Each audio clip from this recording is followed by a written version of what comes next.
मन्त्रीमण्डल हेरफेर हुने नेकपा अध्यक्ष दाहालको भनाई। सरकारको गति ठिक भए पनि सोचे अनुसार विकासको काम नभएको स्वीकार। भ्रातृ संगठन नेविसङ्घको म्याद थपको निर्णय लिन नेपाली कङ्ग्रेसभित्र सकस। केन्द्रीय कार्यसमितिको बैठक भोलि बस्ने। भ्याट फिर्ता र समायोजनको प्रावधान हटाउने सरकारी निर्णय विरुद्ध कपडा उद्योगी आन्दोलित। एक साता मुलुकभरका 250 वटा कपडा उद्योग बन्द गर्ने। अमेरिका र चीनबीचको व्यापार युद्धले कसैलाई विजय तुल्याउन नसक्ने चिनिया राष्ट्रपति सीको भनाई। र शहीद स्मारक ए डिभिजन लिगको दोस्रो चरणका खेलहरू सुरु। आर्मी र मनाङको विजय सुरुवात।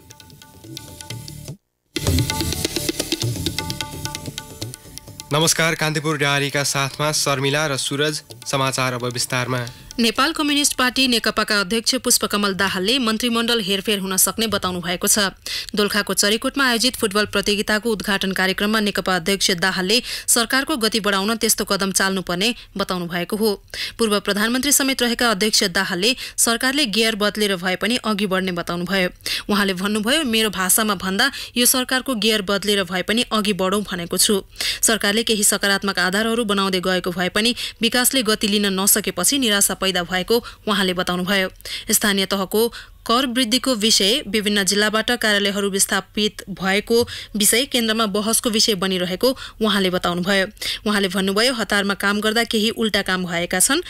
3 जिल्लाको लागि एउटा कार्यालय राखिएको कुराले कसरी जनताको घर दैलोमा सरकार छ भन्ने।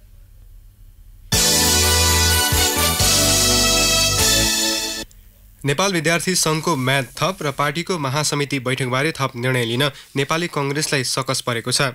यिनै विषयमाथि छलफल गर्न ललितपुरको सानेपास्थित पार्टी मुख्यालयमा बसेको केन्द्रीय कार्यसमिति बैठक भोलि दिउँसो 2 बजेसम्मका लागि स्थगित भएको छ। आज समय अपुग भएकाले बैठक भोलिका लागि सारिएको नेता रामकृष्ण यादवले बताउनुभयो। भोलिबाट नेविसङ्घको वैधानिक हैसियत सकिने भएकाले त्यसबारे निर्णय लिनुपर्ने दबाव कङ्ग्रेसलाई छ। नेविसङ्घको 12औं महाधिवेशन गर्न विधान स्वीकृतिका लागि माओ पार्टीलाई बुझाए पनि संस्थापन पक्ष र इतर समूह बीचको विवादको कारण उमेर हदबारे अन्य मुद्दाहरू पारित हुन बाँकी छ। स्रोतका अनुसार नेविसङ्घको म्याद 6 महिना थप्ने तयारी संस्थापन पक्षको छ। त्यसका लागि विधान संशोधन गरिने संस्थापन पक्ष निकट एक केन्द्रीय सदस्यले बताए। नेविसङ्घको निर्वाचित केन्द्रीय कार्यसमितिको म्याद 3 महिना थपेर मङ्सिर 2 गतेसम्म पुर्याइएको थियो। केन्द्रीय समिति बैठक अघि नेताहरूबीच अनौपचारिक छलफल भए पनि बिना निष्कर्ष टुङ्गिएको थियो। केन्द्रीय समिति बैठकका लागि सबै नेताहरू जम्मा भए पनि वरिष्ठ नेता रामचन्द्र पौडेल आफ्नो कार्य कक्षबाट बाहिर ननिस्किएकाले विलम्ब भएको हो। त्यसअघि आजै अपराह्न नेविसङ्घका नेता कार्यकर्ताले विधित सम्मत महाधिवेशनको माग गर्दै पार्टी कार्यालयमा नाराबाजी गरेका थिए। उनीहरूले टीका लगाएर नेतृत्व चयन गर्ने मनसुबा पूरा हुन नदिने अडान समेत व्यक्त गरे।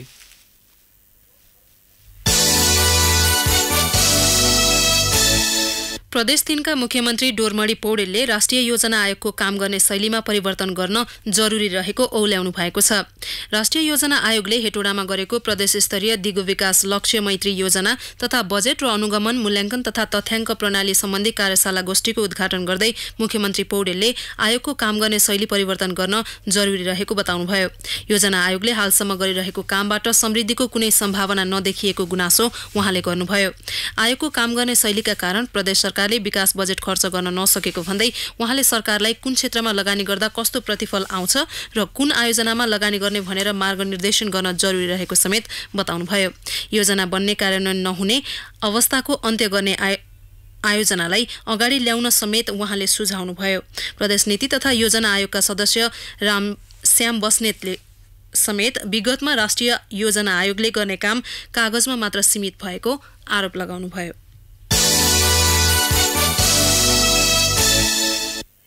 मुलुक राजनीतिक स्थायित्व उन्मुख भएसँगै सरकारले बुलन्द रूपमा घन्काएको नारा हो समृद्ध नेपाल सुखी नेपाली। तीव्र गतिको आर्थिक विकास मार्फत समृद्ध मुलुकको परिकल्पना गरिरहँदा स्वदेशमै उत्पादकत्व बढाउने विकल्प भने सरकारले खोज्न सकेको छैन। कृषिका कैयौं भर्जिन क्षेत्रहरूलाई पहिचान गर्न सके स्वदेशी उत्पादकत्व बढ्ने दरिलो सम्भावना रहेको सरोकारवालाले बताएका छन्। यस्तै सम्भावना बोकेको एउटा पाटो हो नेपालको कफी खेती। पछिल्लो समय कफी विस्तार कार्यक्रम व्यावसायिक बन्दै गर्दा कफी खेतीले मुलुकलाई लगभग आत्मनिर्भर बनाएको सरोकारवालाको भनाइ छ।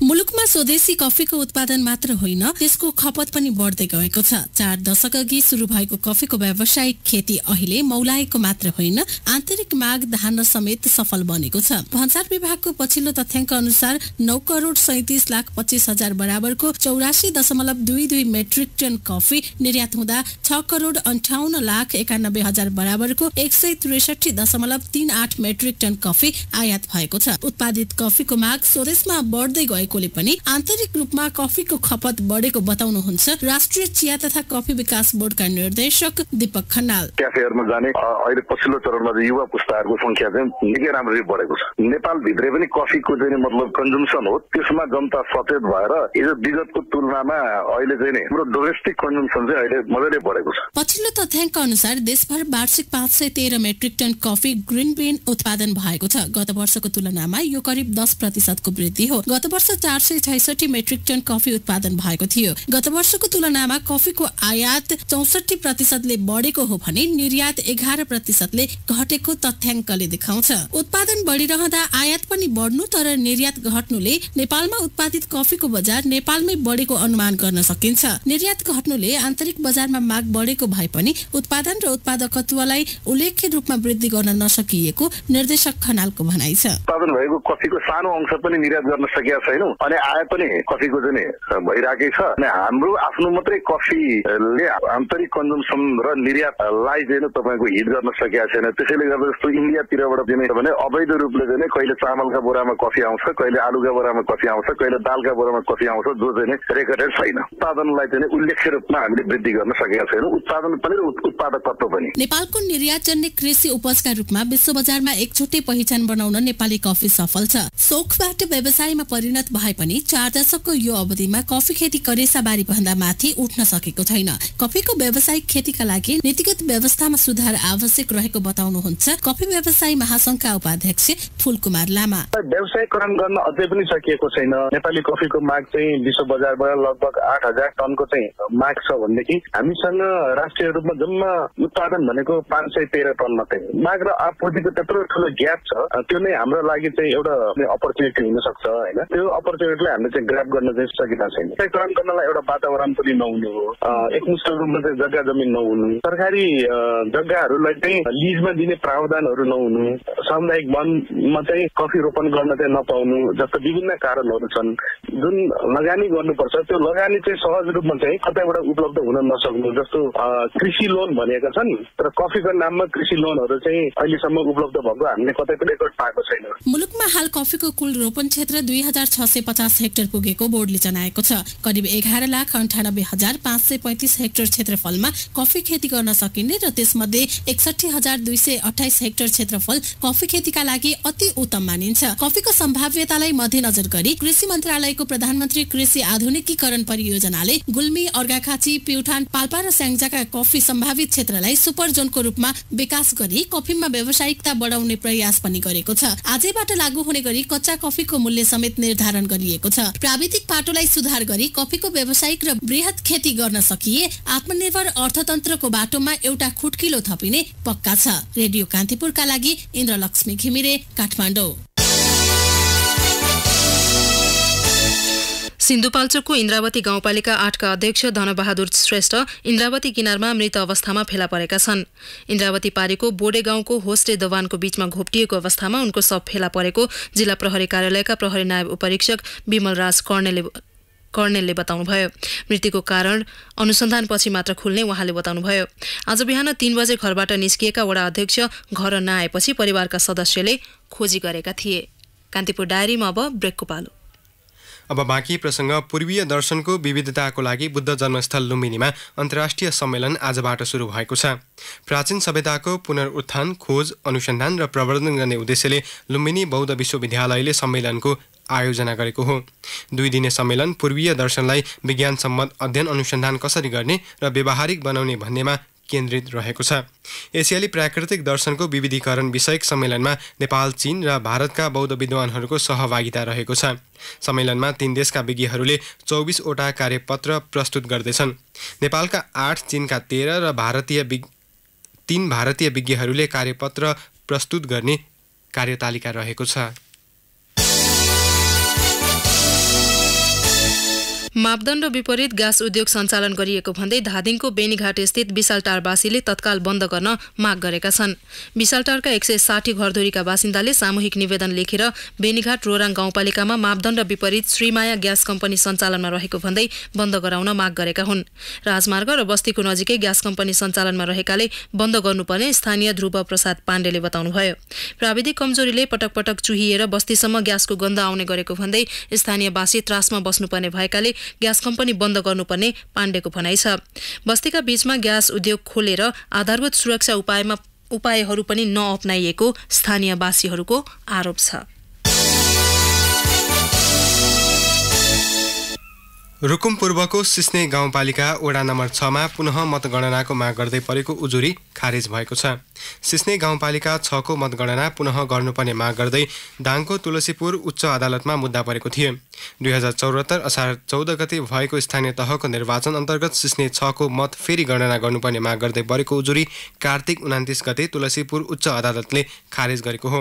उच्च अदालतका न्यायाधीश ईश्वरराज आचार्यको इजलासले निर्वाचन अधिकृतको कार्यालयले गरेको निर्णय सदर गरेको हो। 6 नम्बर वडाका अध्यक्षमा पराजित पूर्णबहादुर मल्लले मतगणना प्रति चित्त नबुझेको भनेर मुद्दा दायर गरेका थिए। सो वडामा एक मतले मात्रै जित हार भएको थियो। 470 भोट ल्याएका सुदन रेग्मीलाई विजयी घोषणा गरिएको थियो भने मल्लको पक्षमा 469 मत आएको थियो। 2074 असार 14 गते भएको निर्वाचनको मत परिणाम 16 गते भएको थियो भने 17 गते पुनः मतगणनाको उजुरी अदालतमा परेको थियो। भारतबाट भन्सार छली ल्याउँदै गरिएको लाखौं रुपियाँ बराबरको सुर्ती र कपडा सशस्त्र प्रहरीले बरामद गरेको छ। भारतबाट J1 त 3405 नम्बरको ट्र्याक्टरमा सुर्ती र कपडा लिएर ढल्केवरतर्फ आउँदै गर्दा धनुषाको हम्सपुर नगरपालिका 3 मा जाँचका क्रममा सो सामान बरामद भएको प्रहरीले जनाएको छ। सशस्त्र प्रहरी सीमा सुरक्षा कार्यालय जनकपुरको सशस्त्र प्रहरी सहायक निरीक्षक सुनिल ठाकुरको नेतृत्वको टोलीले 13,42,600 रुपियाँ मूल्य बराबरको सुर्ती र कपडा बरामद गरेको हो। बरामद गरिएको भन्सार सामान भन्सार कार्यालयमा बुझाइएको सशस्त्र प्रहरी निरीक्षक सुरेन्द्र झाले बताउनुभयो।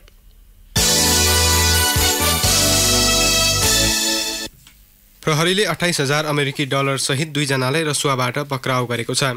चितवन रत्ननगर नगरपालिका 7 का श्रीराम चौधरी र रौटहटको भवानीपुर 3 का विकास प्रसाद चौधरीलाई विशेष सुराकीको आधारमा पक्राउ गरिएको प्रहरीले जनाएको छ। श्रीरामको साथबाट 26,800 र विकासको साथबाट 1,800 अमेरिकी डलर बरामद गरिएको जिल्ला प्रहरी कार्यालय रसुवाले जनाएको छ। बा1 1446 नम्बरको जिपमा काठमाडौँबाट केरुङतर्फ लैजाँदै गर्दा त्रिशुली खोलाबाट पक्राउ गरिएको जिल्ला प्रहरी कार्यालय रसुवाका प्रहरी नायब उपरीक्षक सन्तोष तामाङले बताउनुभयो। सशस्त्र प्रहरीले नेपाल भारत सीमा क्षेत्रको सुनसरीको भान्टाबरी स्थित चारकुनेबाट पेस्तोल सहित 1 जना भारतीय नागरिकलाई पक्राउ गरेको छ। बिहार स्थित सुपोलका 23 वर्षीय रञ्जित कुमार मुखियालाई पक्राउ गरिएको प्रहरीले जनाएको छ। भारतबाट मोटरसाइकलमा नेपालतर्फ आउँदै गरेका मुखियालाई सशस्त्र प्रहरीको टोलीले जाँच गर्दा उनको साथबाट पेस्तोल बरामद गरेको हो। प्रहरीले उनको साथबाट बरामद भएको पेस्तोल र प्रयोग गरेको BR 3306 नम्बरको मोटरसाइकल पनि नियन्त्रणमा लिएको छ। उनी भारतीय आपराधिक समूहका सदस्य हुन सक्ने प्रहरीको अनुमान छ। कान्तिपुर डायरीमा अब कञ्चनपुर डायरीको पालो। हत्या र सार्वजनिक गर्नुपर्ने माग गर्दै निर्मला पन्तका परिवारले सुरु गरेको धरनामा ऐक्यबद्धता जनाउनेको संख्या दिनौं बढ्दै गएको छ। जिल्ला प्रशासन कार्यालयको गेट अगाडि धरना बसेको पीडित परिवार पुरै बिरामी भएपछि उनीहरूलाई भेट्न आउने र न्यायको आन्दोलनमा समर्थन जनाउनेको भेट लाग्न थालेको हो। निर्मलाका बुवा एजेरा धरना बसेको तेस्रो दिनदेखि बिरामी छन्। उनलाई ज्वरोसँगै न्यून रक्तचापको समस्या देखिएको छ। आमा दुर्गा देवीलाई पनि न्यून रक्तचापको समस्या देखिएको छ। पीडित परिवार बिरामी भएपछि उनलाई भेट्न उपस्थित प्रदेशका आन्तरिक मामिला तथा कानुन मन्त्री प्रकाश शाह, कांग्रेस केन्द्रीय सदस्य वीरेन्द्र बडु र राष्ट्रिय मानवाधिकार आयोगको टोलीले स्वास्थ्य अवस्थाबारे बुझेको छ। घटना भएको 3.5 महिनासम्म पनि अपराधी पत्ता नलागेपछि पीडित परिवारले अन्तिम विकल्पका रूपमा अनिश्चितकालीन धरना सुरु गरेका हुन्। उनीहरूले न्याय नपाएसम्म धरना नछाड्ने बताएका छन्। पीडित परिवारलाई स्थानीय बासिन्दा र अधिकारीहरूले साथ दिएका छन्। कञ्चनपुर लगायत सुदूरपश्चिम प्रदेशमा पेट्रोलियम पदार्थको अभाव चर्किएको छ। तिहारका बेला भएको लामो विधामा इन्धन ढुवानी हुन नसक्दा र भएको इन्धन कालो बजारी हुँदा अभाव भएको हो। यहाँका पेट्रोल पम्पहरूमा पेट्रोलका लागि सर्वसाधारणको घण्टौं लाइन लाग्न बाध्य छन्। इन्धन अभावका कारण कृषकहरू समेत गहुँ छर्न नपाएर समस्यामा परेका छन्। 3 वर्षका खेत जोताइका लागि अधिकांशले ट्र्याक्टरको प्रयोग गर्दछन्। महेन्द्रनगर बजार क्षेत्रमा मात्रै आधा दर्जन बढी पेट्रोल पम्पहरू छन्। प्रत्येक पेट्रोल पम्पले दैनिक 15-20 हजार लिटर पेट्रोल र डिजल बिक्री गर्ने भए पनि तिहारपछि 4-5 हजार लिटर मात्र आयात भइरहेको व्यवसायीहरू बताउँछन्। आयल निगमको क्षेत्रीय कार्यालय धनगढीका अनुसार तिहार बिदाका कारण भारतबाट नियमित ढुवानी हुन नसकेर अभाव भएको हो। भारतको उत्तराखण्डमा स्थानीय निकायको निर्वाचनका लागि नेपाल भारत सीमा बन्द गरिएको छ। भोलि आइतबार हुने नगर तथा गाउँ पञ्चायतको निर्वाचनका लागि आज बिहानदेखि 48 घण्टाका लागि सीमा बन्द गरिएको हो। निर्वाचनका बेला सीमा क्षेत्रमा अत्याधिक क्रियाकलाप हुन सक्ने भन्दै नाका बन्द गरिएको कञ्चनपुरका सहायक प्रमुख जिल्ला अधिकारी शङ्कर विष्टले बताउनुभयो। यी साताअघि सीमावर्ती बजार बन्दसँग भएको दुवैतर्फका सुरक्षा निकायको प्रमुखहरूको बैठकमा भएको भारतीय पक्षले बन्द गर्ने विषयमा जानकारी गराएको उहाँले बताउनुभयो। हस्त कञ्चनपुर डायरी आजलाई कञ्चनपुर डायरीपछि कान्तिपुर डायरीमा पुनः ब्रेकको पालो। अब आर्थिक प्रसङ्ग। कपडा उद्योगीहरूले आजबाट मुलुकभरका 250वटा कपडा उद्योगहरू बन्द गराएका छन्। नेपाल कपडा उद्योग सङ्घले आज राजधानीमा पत्रकार सम्मेलन गर्दै आगामी शुक्रबारसम्म मुलुकभरका 250वटै कपडा उद्योगहरू बन्द गर्ने जनाएको हो। सरकारले ल्याएको आर्थिक ऐन मार्फत उद्योगहरूलाई दिँदै आएको सुविधा कटौती गरेपछि उद्योगीहरूले साङ्केतिक विरोध स्वरूप उद्योग बन्द गराएका हुन्। पत्रकार सम्मेलनमा सङ्घका अध्यक्ष शैलेन्द्र लाल प्रधानले मङ्सिर 7 गतेसम्म कपडा उद्योगहरू पूर्ण रूपमा बन्द गरिने बताउनुभयो। सरकारले वैकल्पिक व्यवस्था नगरी भ्याट फिर्ता र समायोजनको प्रावधान हटाएको विरोधमा उद्योग बन्द गर्नु परेको उद्योगीहरूको भनाइ छ। गत असोज 13 गते सङ्घले सरकारलाई नीति सच्याउनका लागि मागपत्र दिएको थियो। सरकारसँग बारम्बार छलफल गर्दा पनि कुनै निकास नदिएको सङ्घका अध्यक्ष प्रधानले बताउनुभयो। कपडा उद्योगमा मुलुकमा 10 अर्ब बराबरको लगानी रहेको छ। उद्योगीहरूको मागप्रति नेपाल उद्योग वाणिज्य महासङ्घ र नेपाल उद्योग परिसङ्घले पनि समर्थन गरेको छ। महासङ्घ र परिसङ्घले सरकारको नीति समृद्धि भए पनि नारा अनुसार काम नगरेको बताएका छन्। सरकारले विभिन्न विधामा उत्कृष्ट करदातालाई सम्मान गरेको छ। आन्तरिक राजस्व विभागद्वारा राजधानीमा आज आयोजित 7औं राष्ट्रिय कर दिवस समारोहमा अर्थमन्त्री युवराज खतिवडाले विभिन्न 15 विधाका उत्कृष्ट करदातालाई सम्मान गर्नुभयो। बहुराष्ट्रिय कम्पनी सूर्य नेपाल प्राली सबैभन्दा बढी कर तिर्ने करदाताको रूपमा सम्मानित भएको छ। यसअघि पनि 2 पटक सूर्य नेपाल सबैभन्दा बढी कर तिर्ने कम्पनीको सूचीमा थियो। यस्तै व्यक्तिगत आयकरतर्फ सबैभन्दा बढी कर तिर्ने करदाताको रूपमा सिद्धार्थ शमशेर जबरा सम्मानित भए। कर दिवसको अवसरमा निर्यात कर्तातर्फ डाबर नेपाल, उद्योगतर्फ हिमालयन पावर लिमिटेड, कृषि तथा पशुपन्छी क्षेत्रतर्फ प्रोबायोटिक उद्योग तथा सहकारीतर्फ छिमेकी लघुवित्त उत्कृष्ट करदाताको रूपमा सम्मानित भएको छ। यस्तै बैंक वित्तीय संस्थातर्फ नोबेल बैंक, बीमा मध्येबाट नेपाल पुनर्बीमा कम्पनी, स्वास्थ्य शिक्षातर्फ नोबल मेडिकल कलेज, सूचना तथा प्रविधि सेवातर्फ F1 सफ्ट इन्टरनेसनल प्राली र पर्यटन व्यवसायतर्फ तारागाउँ रिजेन्सी होटल उत्कृष्ट करदाता घोषित भएका छन्। व्यापार व्यवसायतर्फ सिप्रली ट्रेडिङ प्राली तथा 40 करोड कारोबार भएका मध्येबाट नेपाल इन्भेस्टमेन्ट प्राली, वार्षिक 40 देखि 80 करोड रुपैयाँ कारोबार गर्ने मध्येबाट नेपाल धितोपत्र विनिमय बजार लिमिटेड र विगत 10 वर्षदेखि नियमित र समयमै कर बुझाउने गोराही सिमेन्ट प्रालीलाई पनि सम्मान गरिएको छ। अब एउटा अन्तर्राष्ट्रिय प्रसङ्ग। चीनिया राष्ट्रपति सी जिनपिङले पछिल्लो समय अमेरिकासँग चुलिएको व्यापार युद्ध दुवै देशका लागि फाइदाजनक नभएको बताउनु भएको छ। अमेरिकी व्यापार नीतिका कारण तनाव बढेको भन्दै यसले उसको पनि भलो नगर्ने उहाँको भनाइ छ। पपुवा न्युगिनीको पोर्ट मोर्सबाईमा भएको Asia Pacific economic cooperation APEC सम्मेलनमा राष्ट्रपति सीले यस्तो बताउनु भएको हो। आगामी महिना हुने G20 सम्मेलनमा दुई मुलुकका मुख्य एजेन्डाहरू समेत समावेश नगरिएको भन्दै राष्ट्रपति सीले अमेरिकासँग सम्झौताको पक्षमा चीन तयार नभएको स्पष्ट पार्नु भएको बीबीसीले जनाएको छ। यसै सन्दर्भमा अमेरिकी उपराष्ट्रपति माइक पेन्सले अमेरिकाले थप केही चिनिया सामग्रीको आयातमा दोब्बर कर वृद्धि गर्न लागेको बताउनु भएको छ। चीनको गलत व्यापार नीतिका कारण कर वृद्धि गर्नु परेको व्हाइट हाउसको प्रतिक्रिया छ। आफ्नो नीतिमा चीनले सुधार नगर्दासम्म अमेरिकाले आफू पछि नहट्ने दोहोर्याउँदै आएको छ। जस्तालाई त्यस्तैको नीति अख्तियार गरेका दुई मुलुक बीचको व्यापार युद्धले विश्व बजारमा तनाव सिर्जना गरेको छ। दुई मुलुकले एकअर्का मुलुकका सामग्री आयातमा अर्बौं मूल्य बराबरको कर वृद्धि गरेका छन् भने यो अझ बढ्न सक्ने चेतावनी दिँदै आएका छन्। अब खेल प्रसङ्ग। पल्सर शहीद स्मारक ए डिभिजन लिग फुटबलको दोस्रो चरणको खेलमा त्रिभुवन आर्मी र सिग्नेचर मनाङ मर्स्याङ्दी क्लबले विजय सुरुवात गरेका छन्। काठमाडौँको हलचोक स्थित एपीएफ मैदानमा भएको खेलमा आर्मीले च्यासल युथ क्लबलाई 1-0 ले हरायो। आर्मीको जितमा पहिलो हाफको 27औं मिनेटमा विकास खवासले निर्णायक गोल गरे। आर्मीका गोलरक्षक विकेश कुथुले खेलको म्यान अफ द म्याच हुँदै 10,000 रुपैयाँ प्राप्त गरे। यसअघि सोही मैदानमा आज भएको पहिलो खेलमा मनाङले न्युरो टिम एनआरटीलाई 2-0 ले पराजित गर्यो। खेलको 17औं मिनेटमा अञ्जन विष्टले गोल गर्दै टोलीलाई अग्रता दिलाएका थिए। पहिलो हाफको 39औं मिनेटमा अफिज ओलावाले गोल गर्दै अग्रता दोब्बर पारे। अञ्जन विष्ट खेलको म्यान अफ द म्याच हुँदै 10,000 रुपैयाँ प्राप्त गरे। लिग अन्तर्गत भोलि पहिलो खेलमा मछिन्द्र क्लब र विभागीय पुलिस भेट्दा दोस्रो खेलमा ब्रिगेड बोइज र रुसलान थ्री स्टार क्लब बीच प्रतिस्पर्धा हुनेछ। दुवै खेल ललितपुरको सातो बाटो स्थित एन्फा कम्प्लेक्सको मैदानमा हुनेछ। गत असोज 13 गतेबाट सुरु भएको लिग चाडपर्वका कारण 1 महिना स्थगित भएको थियो। पुष्पलाल स्मृति ब्याडमिन्टन प्रतियोगितामा पुरुषतर्फ त्रिभुवन आर्मीका रत्नजित तामाङ र महिलातर्फ नङसल देवी तामाङ विजयी भएका छन्। राजधानीको त्रिपुरेश्वर स्थित राखेप कवर हलमा आज सम्पन्न प्रतियोगितामा एपीएफका दिपेश धामीलाई 21-11, 21-16 ले पराजित गर्दै लगातार 7औं पटक उपाधि उचाले। तामाङले 50 र उपविजेता धामीले 20,000 रुपैयाँ हात पारे। तेस्रो स्थान हासिल गर्ने सेनाका नवीन श्रेष्ठ र रुकेश महर्जनले समान 10,000 जिते। महिला एकलतर्फ आर्मीकी नङसल देवी तामाङले आर्मीकै रसिला महर्जनलाई 22-20, 15-21 र 21-18 ले पाखा लगाइन्। तामाङले 50,000 र उपविजेता महर्जनले 25,000 रुपैयाँ हात पारे।